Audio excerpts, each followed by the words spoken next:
Hey, this is Mark from supplyhouse.com, and in this video we're going to show you how to change a water heater anode rod. Water heaters are vulnerable to rust and corrosion because of how steel in the water reacts to oxygen and moisture. This, the acidity of water, and heat can all hasten the process of corrosion. By installing an anode rod, you can delay this process and extend the life of your water heater. Usually made from magnesium, the rod succumbs to corrosion before other components of the water heater will. It then delivers electrons into the tank, creating an environment that prevents corrosion of the tank and its elements. Once corroded, the anode rod needs to be replaced to continue its protection. When purchasing an anode rod, here are some things to think about. There are two types.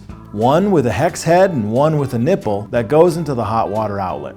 There are three options for material: aluminum, magnesium, and zinc aluminum. Zinc aluminum is for water sources with sulfur, also known as smelly water. Aluminum and magnesium are interchangeable depending on the brand. The hole is the same size on all heaters, but some rods are longer or thicker. Going off the model and serial number is the best way to ensure a proper fit. If limited space above the heater prevents the installation of a standard anode rod, you can purchase and install the collapsible type.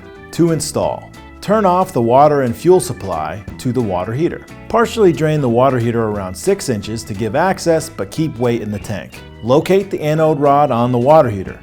If necessary, unscrew and lift off the cover of the top of the heater.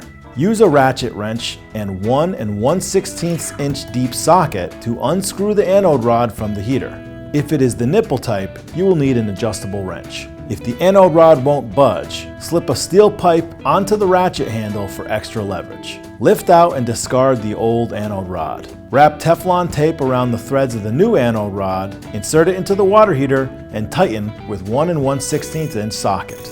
Turn the water and fuel supply to the water heater back on. For more information, visit the resources at supplyhouse.com or email us with any questions.